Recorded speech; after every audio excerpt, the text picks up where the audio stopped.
All right. Well, I guess I don't even know what to say. It's pretty much what we expected. And we're talking about Jon Jones versus Chael Sonnen.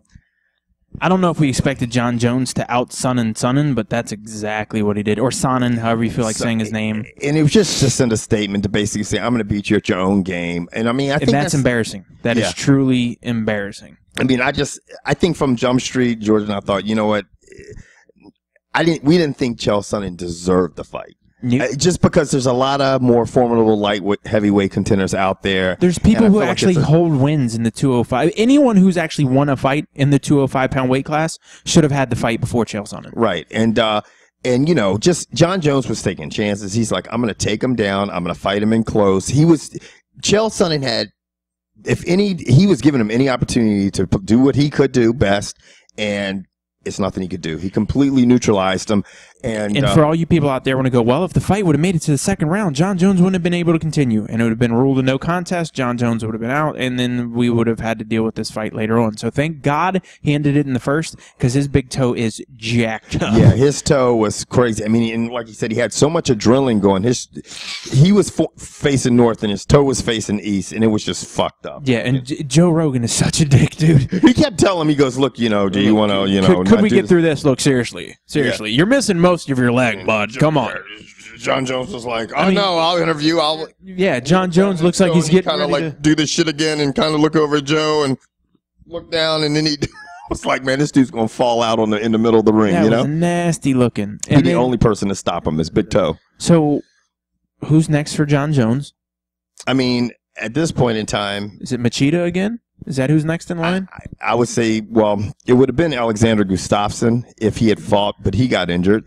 And that's the problem. You know, you get a lot of these contenders and they keep getting injured. I mean, I would have to say probably Alexander Gustafsson. There's some other light heavyweights coming up. And now if Gustafsson can't return back, and who knows what's going to happen with Jon Jones. I mean, that's a nasty toe break. That shit could keep him out for a little while. It's going to require surgery. I mean, it is something where he's going to be in a cast. I want to know when and how he did it. I don't know. He could have just been planting his foot or whatever. He said he thought it was a hole in the ring, but whatever the case it was nasty. And then they asked Chael Sonnen the fatal question: what's next for Chael Sonnen? And he's like, look, if there's no road to a championship, then I'm not sticking around. And in other words, if I can't talk myself into another title fight, yeah, I mean. And he really talked himself into this one, which he was non-deserving. And the thing that kills me is Dana White goes, he didn't talk himself into it. Yeah, he supposedly no one wanted to fight Jon Jones, but Chael Sonnen said, I'll do it. Right. That's talking yourself into a fight because you're not even in the weight class. Yeah, I mean, if that's not talking yourself into a fight, I don't know what it is. It's talking. Now, I have to believe that if you gave every light heavyweight or some other middleweights opportunity to fight Jon Jones, most of them would jump at it knowing that they would end up, the outcome would be the same thing as with him fighting Sonnen, a loss, but they'd still get a fat payday from it. Right. But I mean, if I was a middleweight right now and I'm in Sonnen's shoes or a lot of these middleweight shoes, and Dana White comes to me and says, will you fight Jon Jones? I'm going to be like, absolutely, because I know probably I'm going to be on the short end of the stick, but not so far as my wallet's concerned. You're going to get paid. I'm going to get paid. Now, so realistically thinking with Chael Sonnen, I mean, and I'm not kidding, I think he's got a future in wrestling. Go with King Mo, go to TNA, or go to try to get signed on with the WWE. Is King Mo wrestling now? Yeah, King Mo's got a contract that allows him to fight in Bellator and wrestle in TNA. Right.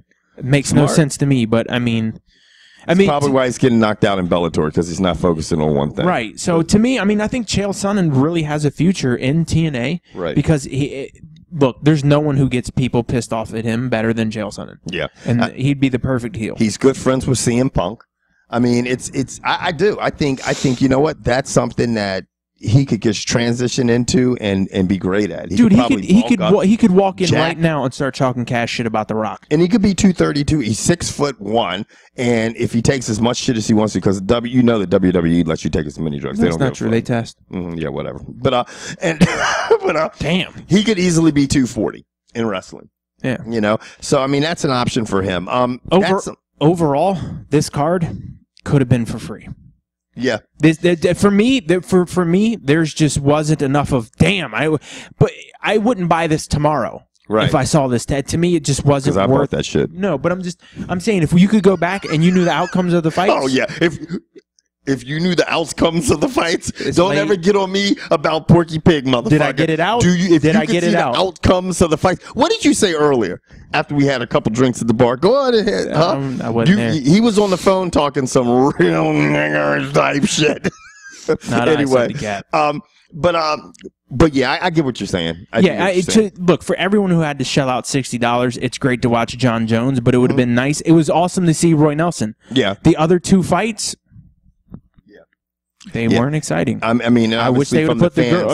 And you know what? They were people. They were stand-ups. You know, I mean, people were standing up, like you saw with the Phil Davis fight and the Bisping fight, and they were standing up. And Phil Davis was being the aggressor and landing shots, as in Bisping's fight, he was being the aggressor and landing shot. But the shots were really doing no damages. It was scoring points. They could be categorized as significant strikes, but they were never going to put away their opponent with those type of strikes. And to the point where the fans in New Jersey, not that it would be unexpected, were booing their asses off. It was the Pillow Fight Club. It was the Pillow Fight Club. Anyway, tell us your thoughts on UFC 159. What do you think's next for John Jones? What do you think's next for Chael Sonnen? Leave the comments below. George and I, it is late at night, and we're getting out of here. Deuces. Or early in the morning, depending on how you do time. That's right. Wherever you're watching. Late in the east, whatever. I'm you know, I was going to Porky Pig out on you mugs and say, that's all, folks. Trash.com.